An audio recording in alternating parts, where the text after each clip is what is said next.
සේවක වැටුප් EPF ETF pay වගේ දේවල් ගලපන්නයි අපි කතා කරන්න යන්නේ.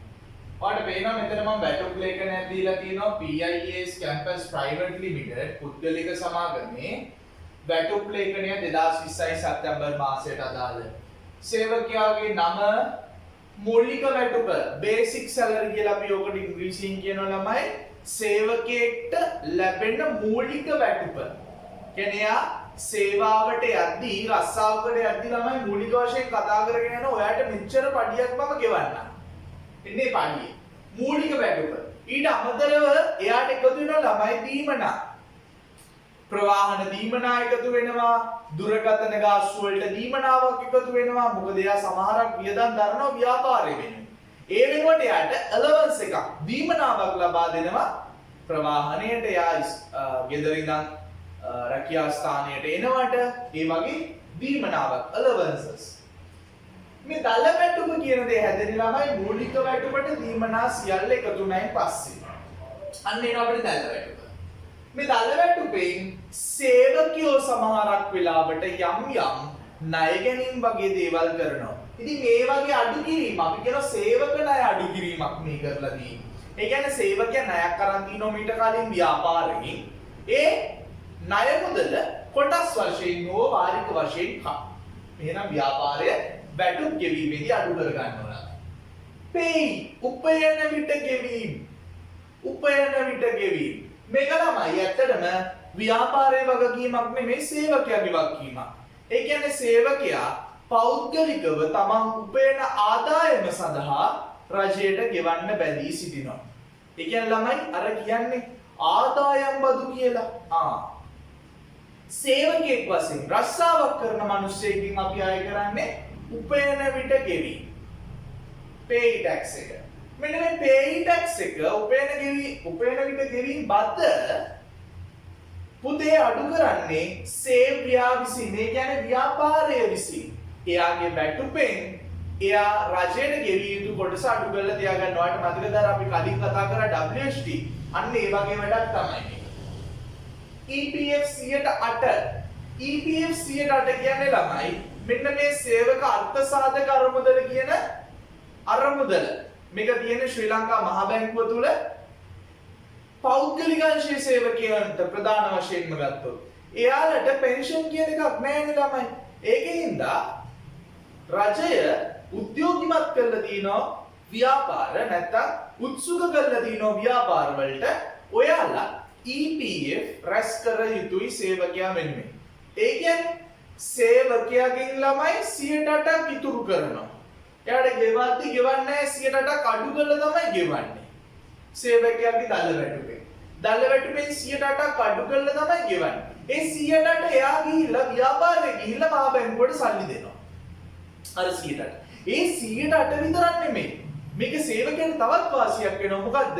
එයා නොදැන එයා ඉතුරුමුත් කරනවා. ඊට අමතරව ළමයි සේවකයා විසින් 112ක දායකත්වයක් මේ සඳහා ලබා දෙනවා. ඒ කියන්නේ මේක සේවකයාට, ඒ කියන්නේ ව්‍යාපාරයට තව වියදමක්. මේ ගෙවන වැටුපට අමතර වියදමක් මේ EPF 112 සේවක අර්ථසාධක අරමුදල සඳහා 112 කියන දේ. හරි. එතකොට මේ 112 යටයි දෙකම ගිහිල්ලා ව්‍යාපාරයේ ගිහින් දෙන්න ඕනේ කාටද? ශ්‍රී ලංකා මහා බැංකුවට. මහා බැංකුව එයා ගාව තියාගෙන ඉඳලා පිරිමි සේවකයෙක් නම් අවුරුදු 55 පැන්නම එයාට ගන්න පුළුවන්. ස්ත්‍රියක් නම් ගැහැණු කෙනෙක් නම් එයාට අවස්ථාවන් කිහිපයක් දීලා තියෙනවා සේවක අර්ථසාධක අරමුදල් පනත යටතේ ඒ අවශ්‍යතාවයන් අවස්ථාවලදී එයාට නැවත මුදල් ලබා ගැනීම කරන්න පුළුවන්කමක් තියෙනවා.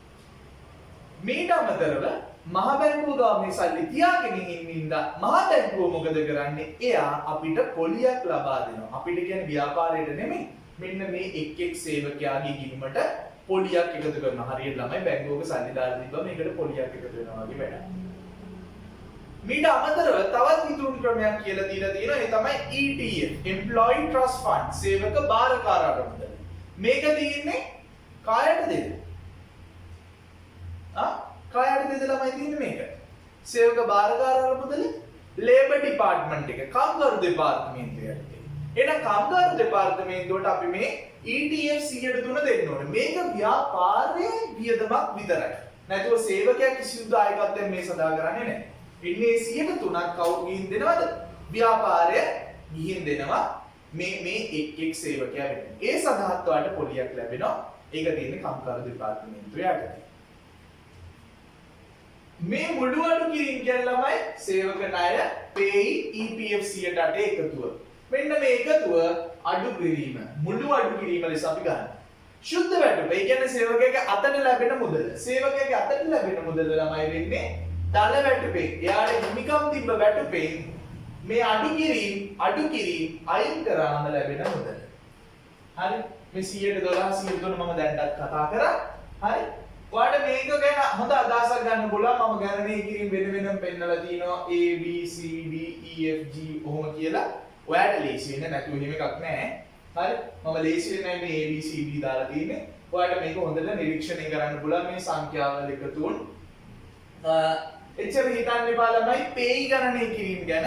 pay ගණනය කිරීම ඔයාලට ඇත්තටම ඉන්නේ නැහැ ගණනය කිරීමක් වශයෙන්. මොකද ආදායම් බදු යටතේ අපි වාගේ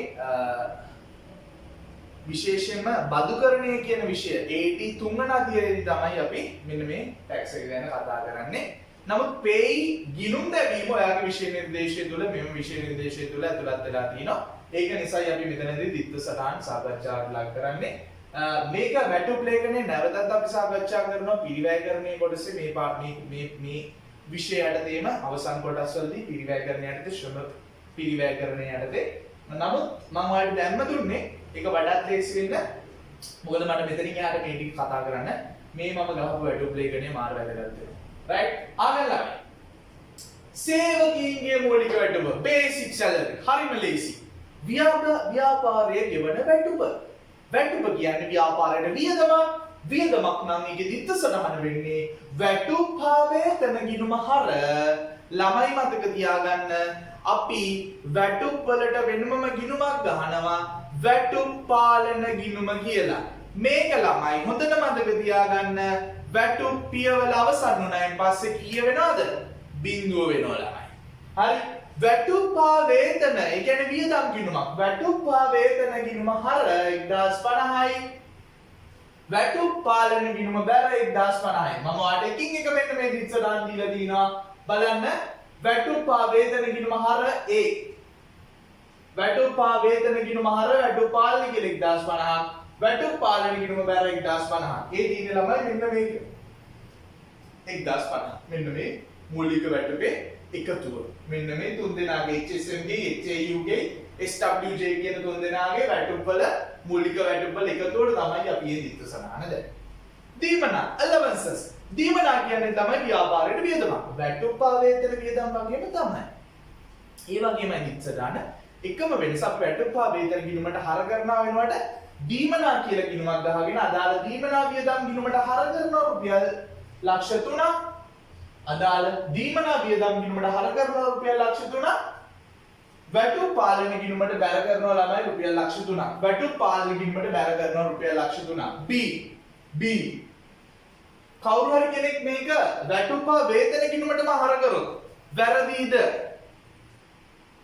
වැරදීද? එහෙම වැරද්දක් නෑ ළමයි. ඒක එච්චර ගැටලුවක් වෙන්නේ නැහැ. නමුත් වඩා හොඳයි දීමනා වියදම් ගිණුමක් වෙනම පවත්වා ගැනීම. කොහොම කරත් ඒක පරිපාලන වියදමක්. එහෙම නැත්නම් ඒක මොන වියදමක් වෙනවද? පරිපාලන නෙමෙයි නම් ඒක බෙදා හැරීමේ වියදමක්. ඒක විකුණුම් සේවකයන්ට නම් කිව්වේ බෙදා හැරීම වියදම් නැති අපි ලයිස්තුවට කරන්නේ. හොඳයි. අඩු කිරීම ණය වාරි කියන මේ වෙද්දි ළමයි මේ 1350 දාලා තියෙන්නේ.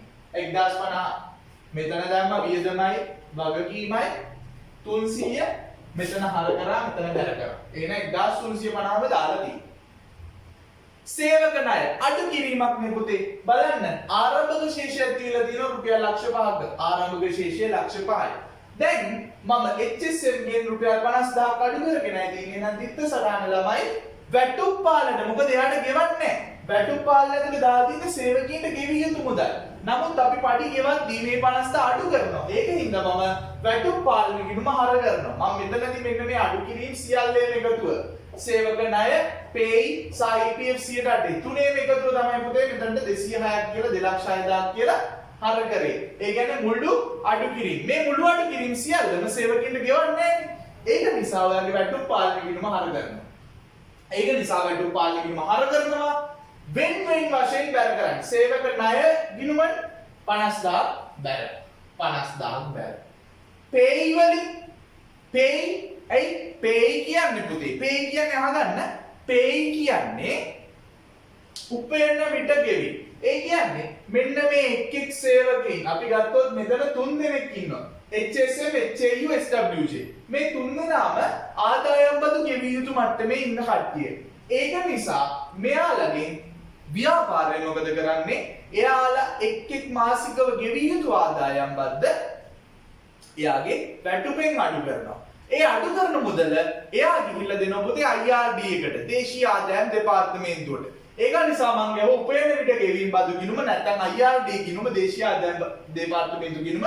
ඒ ගිණුම යටතේ වාගේ බැර කරනවා රුපියල් 48,000ක්. 48,000ක් උපයන විට ගෙවීම් කියලා 48,000ක් බැර කරනවා. ඊට අමතරව විවිධ සේවක අර්ථ සාධක මුදල් වලට මේ 1,08,000 මම සේවකයෙක්ගෙන් අඩු කරගෙන මට ඒක කන්න බොන්න තියාගන්න බෑ. මම ඒක ගිහින් දෙන්න ඕනේ කාටද? ගෙවිය යුතු සේවක අර්ථ සාධක මුදලට. ඒ කියන්නේ ශ්‍රී ලංකා මහා බැංකුවට ගෙවිය යුතු සේවක අර්ථ සාධක මුදල් ගිණුම. ඒක නිසා පුතේ බැර වෙනවා වැටුප් පාලන කියලා 1,08,000ක්. වැටුප් පාලන කියලා රුපියල් 1,08,000ක්. එහෙනම් මෙතනට වෙනකන් හරියි. ඊට පස්සේ ඔන්න දැන් අපි ඔක්කොම සියල්ලම අඩු කිරීම ඔක්කොම අනම්මනන් ටික කරලා ඉවරයි. දැන් මොකද කරන්නේ? දැන් පුතේ මෙන්න මේ 3 දෙනාට අපි සල්ලි ගෙවනවා. ඒකට අපි කියන ශුද්ධ වැටුප, net salary එක. ඒ කියන්නේ දඩ වැටුපෙන් අඩු කිරීම කරයින් පස්සේ ලැබෙන අගය. මෙයාට අපි උදාහරණයක් ගමු HSM. HSM ගේ දඩ වැටුප ලක්ෂ 7යි. ওই ලක්ෂ 7න් 1,45,000ක් අඩු කරනවා. එයාගේ මුළු අඩු කිරීම අඩු කරාම එයාට ලැබෙනවා රුපියල් 5,55,000. ඔය විදිහට මේ 3 දෙනාගේම එකතුව රුපියල් 11,44,000යි. එහෙනම් ඔයාගේ වැටුප් පාලන ගිණුම හර වෙනවා 11,44,000 මුදල් කියලා. මුදල් පාලන ගිණුම බැර වෙනවා රුපියල් 11,44,000. මුදල් පාලන ගිණුම බැර වෙනවා 11,44,000. වැටුප් පාලන ගිණුම හර වෙනවා රුපියල් 11,44,000. මතක තියාගන්න මම දැන් මේ වැටුප් පාලන ගිණුම බලන්න යන්නේ. ඒකට හේතුව තමයි මුළු අඩු කිරීම වලට අදාළ දිච්ච සටහන් සියල්ල අපි දැම්මා සහ සේවකයන්ට වැටුප් ගෙව්වා. එහෙනම් තවදුරටත් වැටුප් පාලන ගිණුමේ ශේෂයක් තියෙන්න බෑ. අපි ඔබ චෙක් කරලා බලමු ඇත්තද මේ කියන්නේ කියලා. ඔව් බලන්න බැර පැත්තේ එකතු 1,350යි, හර පැත්තේ එකතු 1,350යි. එහෙනම් වැටුප් පාලන ගිණුම මොනවා වෙලා යනවද? වැහිලා යනවා. වැටුප් පාලන ගිණුම මෙතනින් එහාට නැහැ. එහෙනම් මේ ගිණුමේ වැඩේ ඉවරයි. යාගේ ජොබ් එක ඉවරයි. යාගේ ඩියුටි ඉවරයි. හරි. ඊළඟ මේ ටික අපි ඔක්කොම දාලා තියෙන්නේ. EPF 112 සේවක අර්ථ සාධක මුදල් වියදම. ඇයි මේ වැටුපට අමතරව සේව්‍යා ඒ කියන්නේ එම්ප්ලොයර් ව්‍යාපාරය විසින් සේවකයා වෙනුවෙන් 112ක අමතර පිළිවෙල. මේක ගණනය කරන්නේ පුතේ දල වැටුපෙන් 112. අපි HSM එක ගත්තොත් ලක්ෂ 7න් 112ක් රුපියල් 84,000 අමතර වියදමක් දරනවා කවුද? සේව්‍යා විසින්. මේක ව්‍යාපාර වියදමක්. ඒක නිසා දිත්ත සටහන වෙන්නේ සේවක අර්ථ සාධක මුදල් වියදම් ගිණුම හර එකතුව 1,62,000යි. සේවක අර්ථ සාධක මුදල් වියදම් ගිණුම හර 1,62,000යි. මේ දින්නේ පුතේ ගෙවිය යුතු සේවක අර්ථ සාධක මුදල් දර 1,60,000යි. ඒ කියන්නේ ගෙවිය යුතු සේවක අර්ථ සාධක මුදල් දර වෙනවා EPF වියදම් කියලා 1,62,000. සේවක බාරකාර දල වැටුපෙන් 3 මේක කාට වියදමක්ද? සේව්‍යාට ව්‍යාපාරයට වියදමක්. එහෙනම් රුපියල් 13,50,000 රුපියල් 40,500යි. 40,500 දාලා දිත් සටහන වෙන්නේ සේවක බාරකාර මුදල් වියදම් ගිණුම හර ව්‍යාපාරයට වියදමක්. ගෙවිය යුතු ලේබර් ඩිපාර්ට්මන්ට් එකට අන්න ගෙවිය යුතු සේවක බාරකාර මුදල් බැර. එහෙනම් සේවක බාරකාර මුදල් ගිණුම වියදම් ගිණුම හර ගෙවිය යුතු සේවක බාරකාර මුදල් 40,500ක් බැර. එහෙනම් අපි මේ දිත්ත සටහන් ටික දැන් දාගෙන ඉවරයි. දැන් තියෙන්නේ වාට මොනා කරන්නද? ශේෂ කරන්න. මෙන්න මේ ශේෂ කිරීමේදී මතක තියාගන්න ඔයා අනිවාර්යයෙන් මේ ගෙවිය යුතු ඒවා ගෙවනවනේ. ඒකින්ද අපි දිත් සටහන් එතනදී කතා කරනවා. මම මෙතන ලියලා නැහැ මුදලින් ගෙවන ඒවා දිත් සටහන් ටික. නමුත් මම එතනදී ඔයාලට කියන්නම් ඒත් එක්කම කොහොමද වෙන්නේ කියලා. මෙන්න ශේෂ කරઅહીંયા ලක්ෂ 5යි. ඔව් දෙපැත්තම ලක්ෂ 5යි. එහෙනම් ඉදිරියට ගෙන යන ශේෂය 15ට ගෙන ගියා ශේෂය 4,50,000ක්. ඉදිරියට ගෙන යනවා 4,50,000ක්. ඔයාගේ මූල්‍ය තත්ත්ව ප්‍රකාශයේ ජංගම වත්කම් යටතේ අපි දානවා සේවක ණය ගිණුම. මොකද මේක ව්‍යාපාරයට සේවක ණය ගිණුම කියන්නේ ව්‍යාපාරයට වත්කම. එහෙනම් වත්කම් වල මූල්‍ය තත්ත්ව ප්‍රකාශය යටතේ ජංගම වත්කම් යටතේ සේවක ණය ගිණුම කියලා රුපියල් 4,50,000 ශේෂයක් ඉදිරියට අරගෙන එනවා. උපයනයට ගෙවීම් බදු ගිණුම 48,000 ශේෂයේ තිබ්බේ. මම මුදල් ගෙවනවා දිත්ත සටහන වෙන්නේ උපයන විට ගෙවීම් බදු ගිණුම හර වෙනවා රුපියල් 48,000ක්. මුදල් ගිණුම බැර වෙනවා රුපියල් 48,000ක්. හේතුව මේක වගකීම් ගිණුමක්. වගකීම් ගිණුම ඉවරයි පුතේ. මුදල් ගෙවුවම වගකීම් අඩු වෙනවා. වගකීම් අඩු වීම හර. එහෙනම් උපයන විට ගෙවීම් බදු ගිණුම හර 48,000යි. මුදල් ගිණුම බැර 48,000යි. දීමනා වියදම් ගිණුම ලක්ෂ 3යි. ලාලට යනවා ලක්ෂ 3ක්. එහෙනම් ඔයාගේ ලාභ ගිණුමේ ආයතන නැත්නම් පරිපාලන වියදම් යටතේ රුපියල් ලක්ෂ 3ක් එනවා දීමනා වියදම් කියලා. වැටුප් හා වේතන ගිණුම යටතේ 1,050යි. ලාභයට වියදමක් නේ. වියදම් නම් යන්නේ ලාලට හර වෙනවා 1,050ක්. පරිපාලන වියදම් යටතේ ලයිස්තුගත වෙනවා අලුතෙන් වියදමක් වැටුප් හා වේතන කියලා 10,50,000ක්. වැටුප් පාලන ගිණුමේ ශේෂයක් නැහැ. එහෙනම් එතනින් යන්නේ ගිණුම නැහැ. සේවකාර්ය සාධකාර මුදල් වියදම් වෙන්නේ මෙන්න මේ 112 විතරයි වෙන්නේ. 1,62,000 විතරයි. මේ 1,62,000 මෙතන වියදම් ගිණුමට එන්නේ නැහැ. ඇයි හේතුව? මේක වියදම නොවන නිසා. මොකද ඒක අපි අඩු කරන්නේ සේවකයාගේ. සේවකයාගෙන් අඩු කරන එක මට වියදමක් නෙමෙයි. පැහැදිලිද? සේවකයාගෙන් අඩු කරනවා කියන්නේ මට වියදමක් නෙමෙයි. හරි ඒක නිසා ඒක මම අඩු කරන නිසා මම එයාට ගෙවන්නේ නැති නිසා මට ඒක වගකීමක් විතරයි. ඒකයි මම මෙතනට 1,60,000 බැර කරේ. හරි? මේ 1,62,000 මට වියදමක්. එහෙනම් ඒක හර කරාම කලින් ඒක නිසා ලාලට හර වෙනවා. මේක බැර වෙනවා. EPF වියදම් බැර ලාලහර වෙද්දී පරිපාලන වියදම් යටතේ සේවක අර්ථ සාධකාර මුදල් වියදම් හර 1,62,000ක් අපි යනවා කොහෙටද? ලාලගේ පරිපාලන වියදම් යටතේ. ගෙවිය යුතු සේවක අර්ථ සාධකාර මුදල් ඔයා සම්පූර්ණයෙන් ගෙවිය යුතු 2,70,000ක්. ඒ කියන්නේ මම ගෙවිය යුතු 1,62,000 දාන අඩු කරගත්තු 1,60,000. ඒක එකතු 2,70,000යි. එහෙනම් ඔයා මුදලින් ගෙවනවා. මොකද වෙන්නේ? ගෙවිය යුතු සේවක අර්ථ සාධකාර මුදල් හර 2,70,000යි. මුදල් බැර 2,70,000යි. සේවක භාරකාර මුදල් වියදම් නම් මොකද්ද වෙන්නේ? ලාලට හර වෙනවා. කියන්නේ පරිපාලන වියදම් යටතේ සේවක භාරකාර මුදල් වියදම් කියලා 40,500ක් පරිපාලන වියදම් යටතේ ලයිස්තුගත වෙනවා. ගෙවිය යුතු සේවක භාරකාර මුදල් ගිණුම 40,500යි.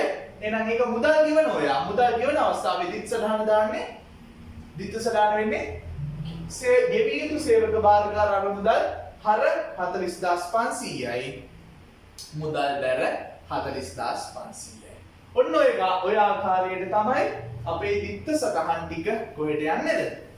වැටුප් වලට අදාළ දිත්ත සටහන් ටික ගැලපෙනු ලැබෙන්නේ.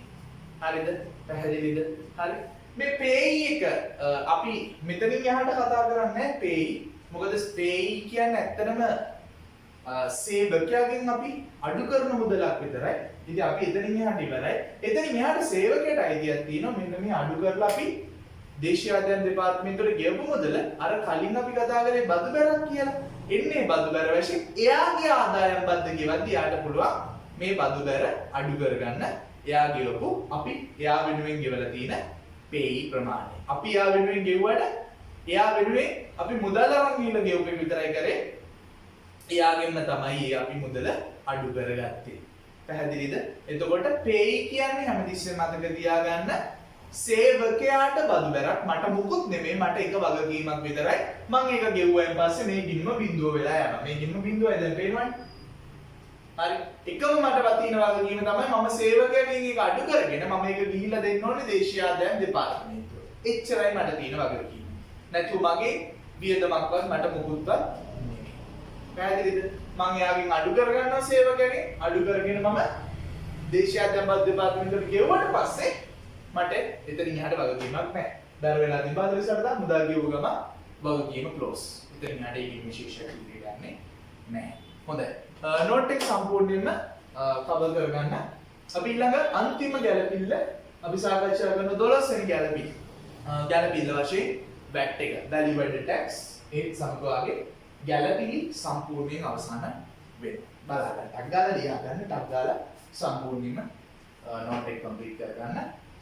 හැමතිස්සෙම මතක තියාගන්න ඕනේ මෙතන තියෙන සේවකයාගේ දායකත්වය EPF PTF 12 සහ 3 මේක ව්‍යාපාරයට වියදමක්. මේක ව්‍යාපාරයට වියදමක්.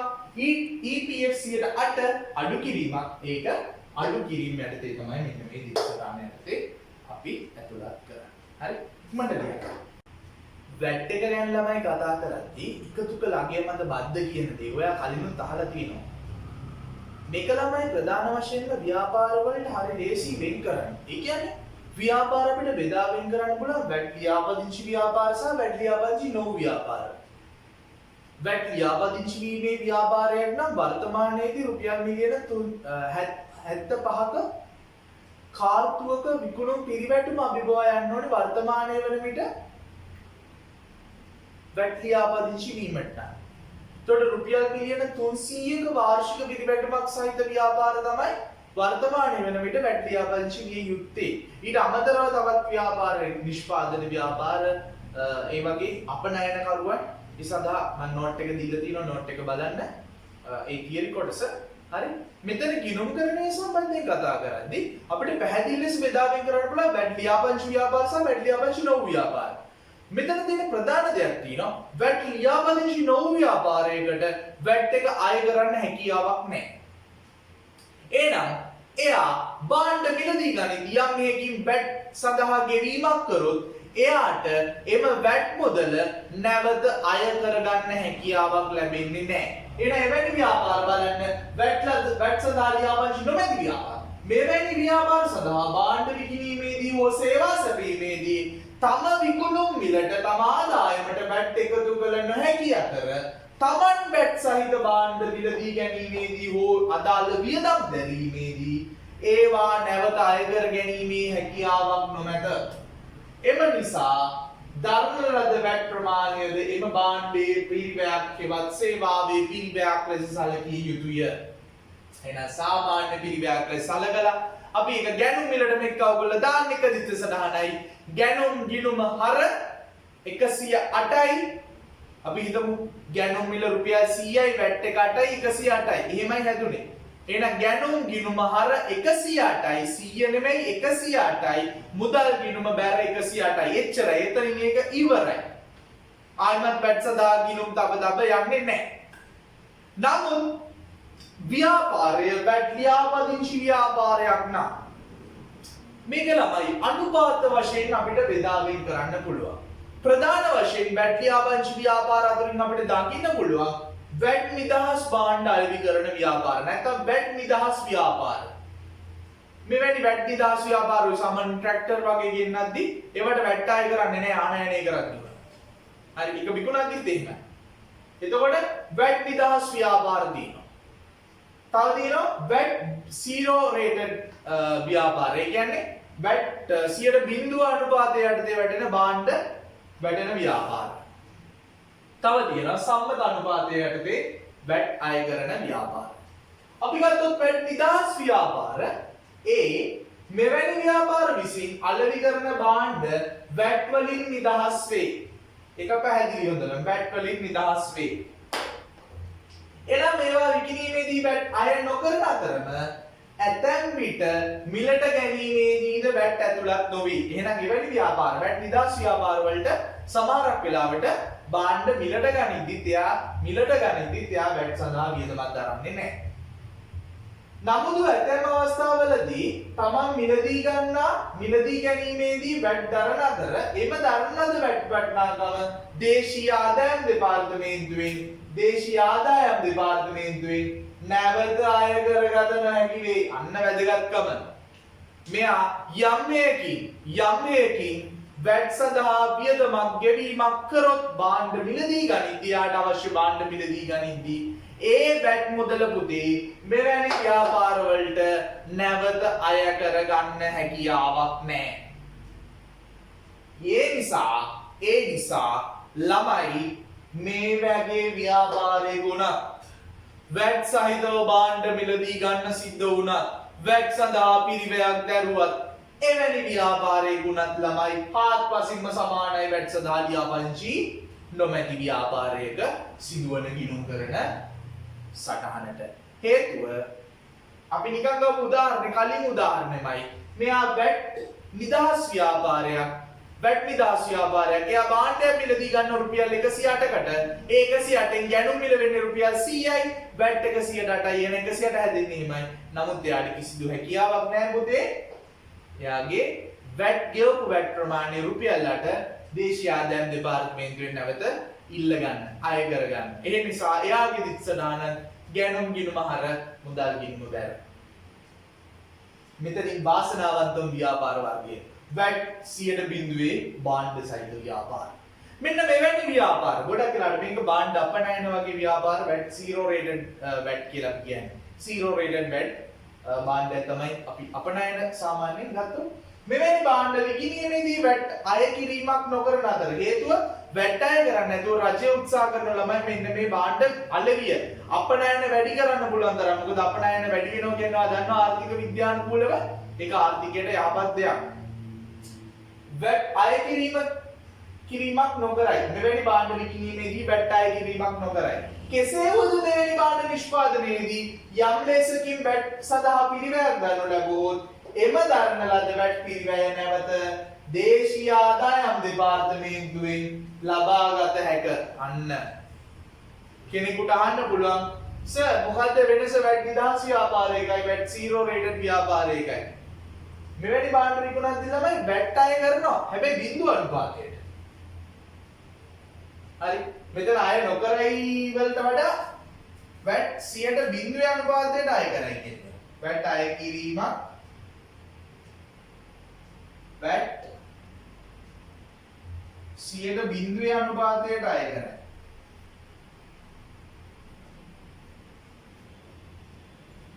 ඒක පැහැදිලිද?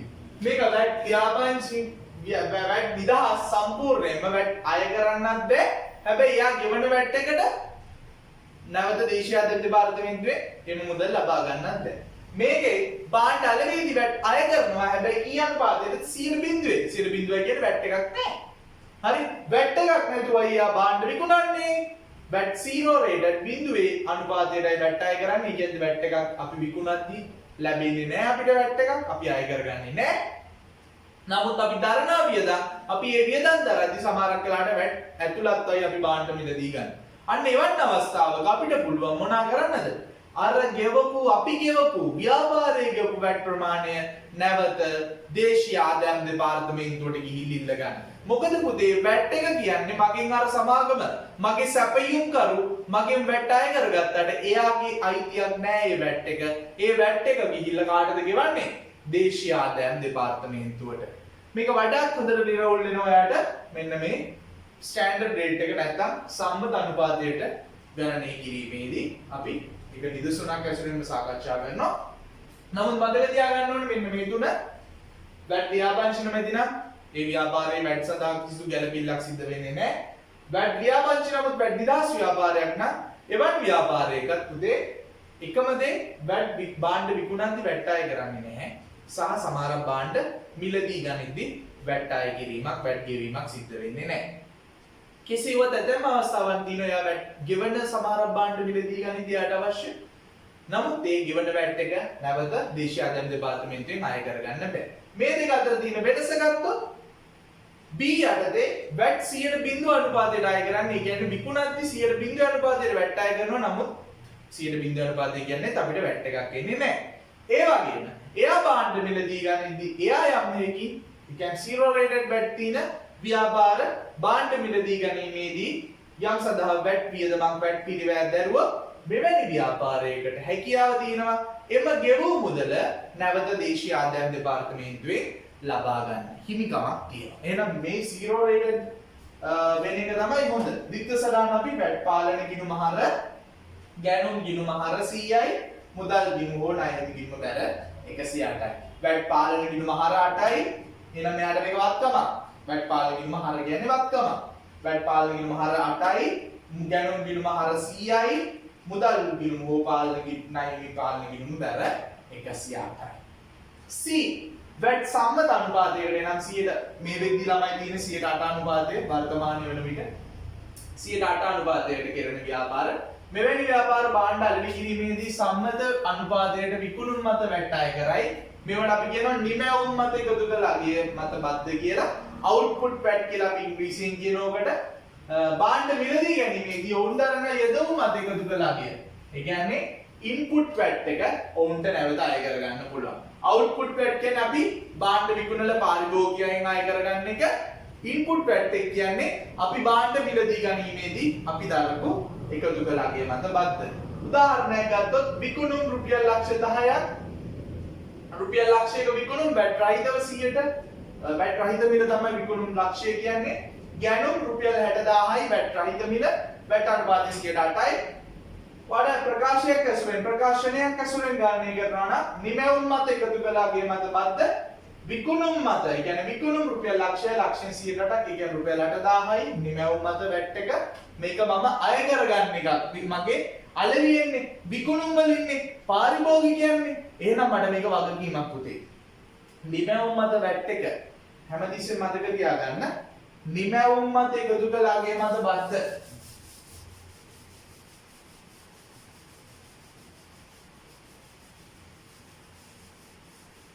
මම මේක බැක්වර්ඩ් ඔයාලට පුළුවන් මේක රිවයින්ඩ් කරලා ලියා ගන්න. හරි? නිමැවුම් මත එකතු කළාගේ මත බද්ද. නිමැවුම් මත නැත්නම් ඉංග්‍රීසියෙන්ම ලියන්න output VAT එක ළමයි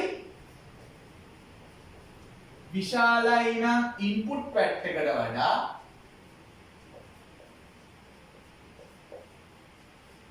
මෙවැනි ව්‍යාපාරයක එම අවස්ථාවේදී තියෙන්නේ වගකීමක්. ගෙවිය යුතුයි කියන්නේ. ගෙවිය යුතු එකතු කළාගේ මත තමයි තියෙන්නේ. යම් එකකින් output VAT එක කුඩායි නම් input VAT එකට වඩා එවැනි ව්‍යාපාරයක තියෙන්නේ වත්කමක් ව්‍යාපාරයට හේතුව තමයි මේක ලැබිය යුතුයි නැවත අය කරගත හැකි. හරි. බලන්න මම මෙතන උදාහරණයක් පළවෙනි උදාහරණය විකුණුම් මත රුපියල් ලක්ෂයෙන් 108ක් 8000යි යෙදවුම් මත මම භාණ්ඩ මිලදී ගත්තුව මත රුපියල් 60000ක භාණ්ඩ මිලදී ගත්ත 108 අනුපාතය යටතේ 4800යි. එහෙනම් මම ගෙවිය යුතුයි VAT එක රුපියල් 3200ක් තව දුරටත්.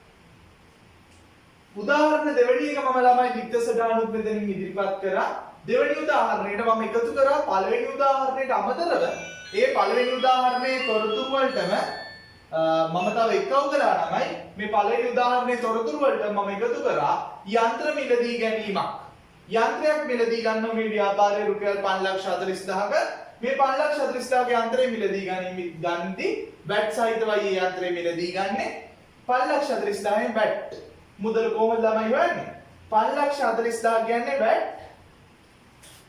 540000 කියන්නේ VAT සහිත මිල VAT අනුපාතය 108යි ඒ කියන්නේ 108ක් තමයි 540000 කියන්නේ අපිට VAT ප්‍රමාණය වන්න නම් 8ෙන් වැඩි කර දෙයක් එතකොට රුපියල් 40000යි VAT එක රුපියල් 40000යි VAT එක රුපියල් 40000යි බලන්න ළමයි මම මේක දිත්ත සටහන ඇසුරෙන් නිරූපණය කරලා තියෙනවා දිත්ත සටහනක් ඇසුරෙන් බලන්න චුට්ටක්